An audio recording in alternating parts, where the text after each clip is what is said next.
Romanos 8.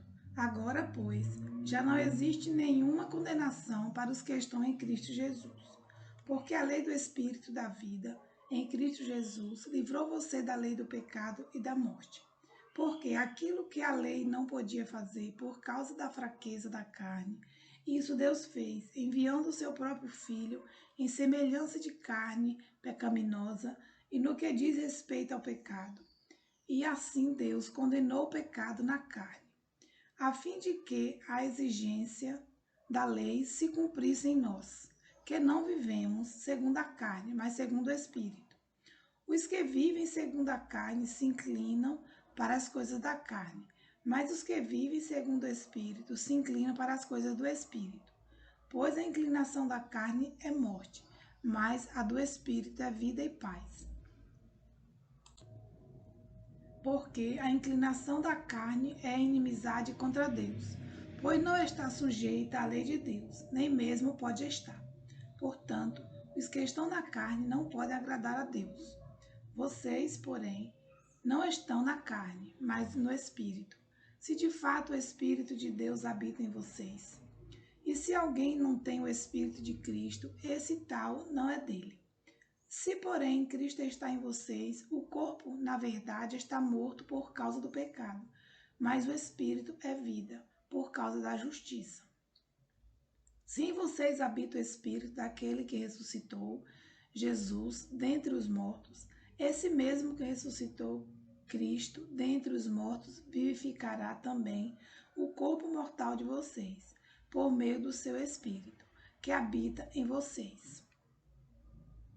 Assim, pois, irmãos, somos devedores, não à carne, como se estivéssemos obrigados a viver segundo a carne. Porque se vocês viverem segundo a carne, caminharão para a morte, mas se pelo Espírito mortificarem os feitos do corpo, certamente viverão. Pois todos os que são guiados pelo Espírito de Deus são filhos de Deus. Porque vocês não receberam um espírito de escravidão para viverem outra vez atemorizados, mas receberam o espírito de adoção, por meio do qual chamamos Abba. O próprio Espírito confirma ao nosso espírito que somos filhos de Deus. E se somos filhos, somos também herdeiros, herdeiro de Deus e co-herdeiro com Cristo. Se com ele sofremos, para que também com ele sejamos glorificados.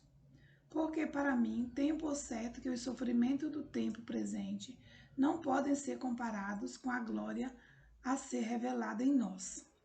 A ardente expectativa da criação aguarda a revelação dos filhos de Deus.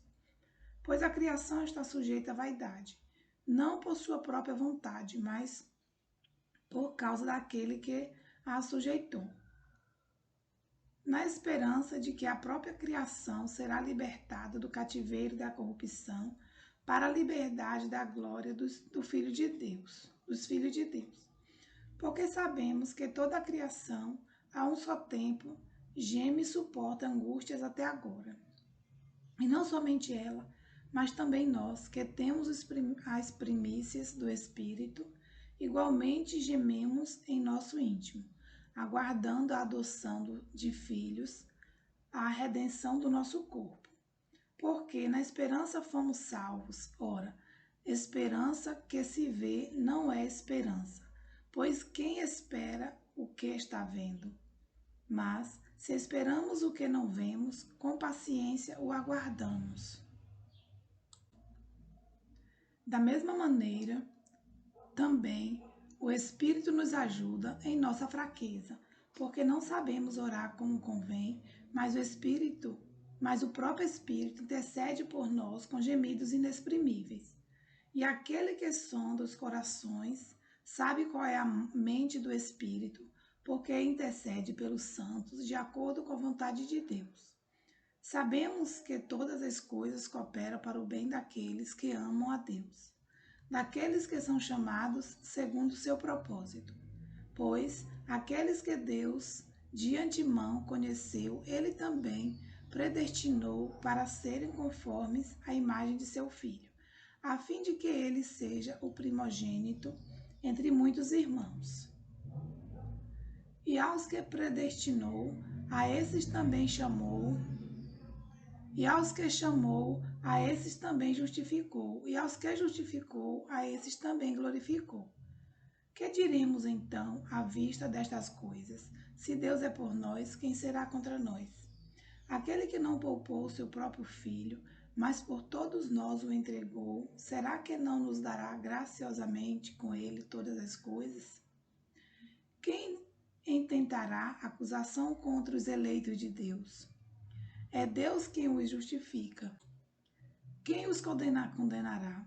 É Cristo Jesus que morreu, ou melhor, quem ressuscitou, o qual está à direita de Deus e também intercede por nós. Quem nos separará do amor de Cristo? Será a tribulação, ou a angústia, ou a perseguição, ou a fome, ou a nudez, ou o perigo, ou a espada? Como está escrito, por amor de ti, somos entregues à morte, continuamente. Fomos considerados como ovelhas para o matadouro. Em todas estas coisas, porém, somos mais que vencedores, por meio daquele que nos amou. Porque eu estou bem certo de que nem a morte, nem a vida, nem os anjos, nem os principados, nem as coisas do presente, nem do porvir, nem os poderes, nem a altura, nem a profundidade, nem qualquer outra criatura poderá nos separar do amor de Deus, que está em Cristo Jesus, nosso Senhor.